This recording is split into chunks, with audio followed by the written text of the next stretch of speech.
The Feel Good continues. Now, the tradition of storytelling is one of the most ancient in African culture. For centuries, oral storytelling has been a crucial tool used between generations to transmit a deep knowledge of culture, history, tradition, and social norms. Now, beyond entertainment, storytelling teaches morals and values, informs, educates, and empowers its listeners. Now, actress, storyteller, poet, playwright, director and author Gcina Mhlope joins us this morning with writer, performer and poet Sibukazi Jonas to share some inspirational South African stories which they hope will inspire others to share their stories as well. A very good morning, ladies. How are you? Thank you so much. A very good morning. It's a bit chilly in Cape Town, but we're doing well, thank you. We'll survive the cold, we'll brace it. But guys, such a pleasure and an honor to be chatting to both of you. Absolutely, and like I mentioned, you know, storytelling really is such a deeply traditional activity in South Africa and all over the world actually, and you've both been telling stories for many, many years. Where do you get your inspiration from? And maybe I'll start with you first, Sibukazi. Well, I think it really started with growing up with my mom telling us it's all me. So there was something that's really intimate about the home space and being told stories in that way, stories at church. I was an avid reader, so I spent a lot of time in the library. And so I really grew up around stories, oral tradition, and the printed word.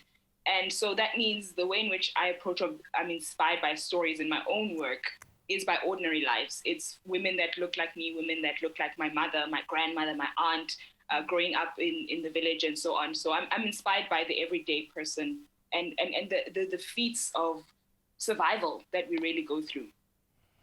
And we're certainly seeing more and more of those kinds of that narrative emerging now, probably more than ever. I've got to ask, maybe Gcina, I can put this to you. What advice do you have for young aspiring writers and storytellers who want to share their journeys? How do you start that process?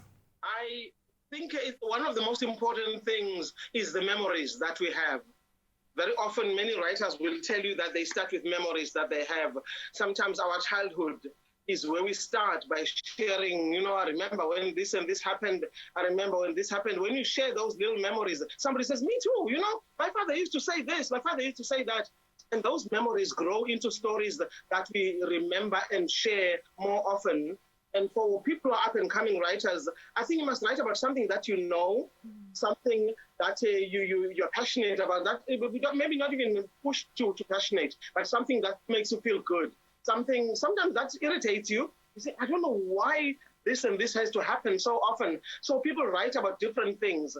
And in my case, I started writing because of where I was at my age, at 17 years old, what was going on in my life. And when I went into theater, I also started one of my most well-known plays was, have you seen Zandile? That also was from real life experiences and to full-time storytelling, the folk tales, the cultural heritage of my people. When you tell these stories, the messages are universal, and that's what I like. So I'd say to up-and-coming writers, start with what you know. I love that so much, a message of hope for so many people. But Sibukazi, I want to bring it back to you, and you touched on this briefly, but why do you think it is so important for, you know, us to share our stories today, and especially in a times of crisis and what we're facing right now? I think just with what Gcina had said about writing what we know, there's a way in which, and having universal stories, is that it builds community.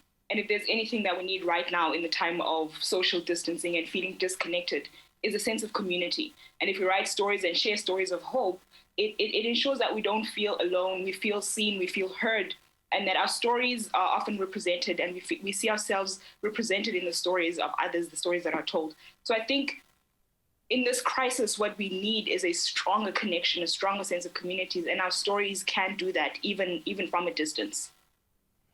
Now, you've got to think about the person taking in this story, and it's got to grab them. It's got to have that X factor. How do you know, Gcina, maybe you can hone in on this one. How do you know when the story has it, when you've got that story that's worthy of sharing with the world?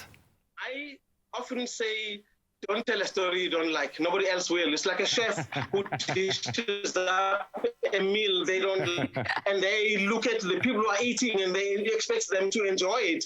Who's going to enjoy a meal that you don't like? same story with us who are storytellers. You need to feel good about the story that you are telling, or if it's not something that is a positive message, it is something that is alerting people, that is awakening something. So, and also the reaction that you must be able to read your audience if you are telling stories to a live audience.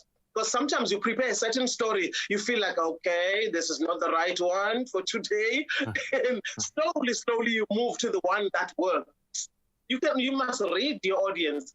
If you don't read your audience and you just come and deliver what you prepared last week, that's not going to work. Storytellers have got to think on their toes. Oh, 100%. I totally agree. Sipokazi, how can the public then share their stories for the Cadbury Dairy Milk Glass and a Half Project presents There's a Story in Everyone? So we're encouraging all South Africans to be really generous with their stories of hope and share them.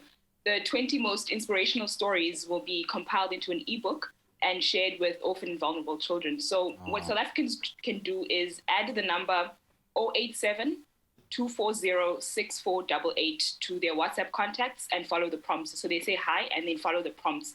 And they can share their story as a Word document, PDF, or a video recording.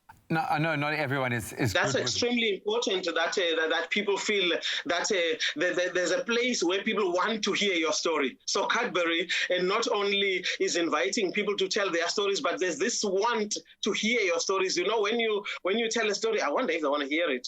But in this case, Cadbury says, bring it on. We want that story. And so I hope many South Africans are going to rise up to this and bring their stories to know that every living being has got a story to tell.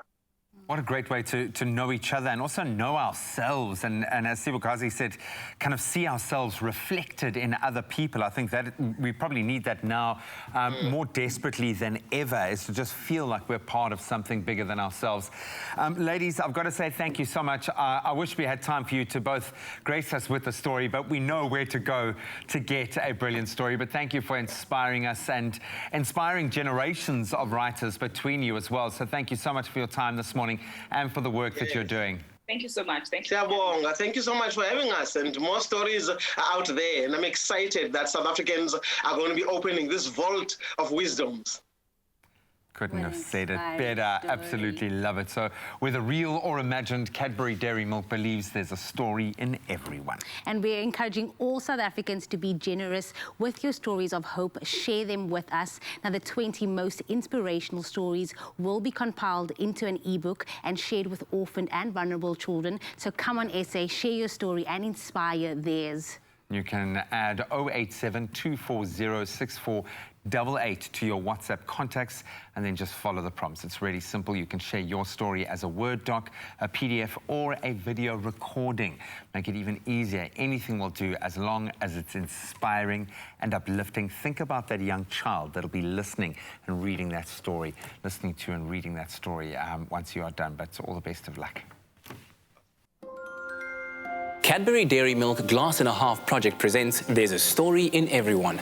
Visit cadbury.co.za/storytime for more information on how to share your inspirational story.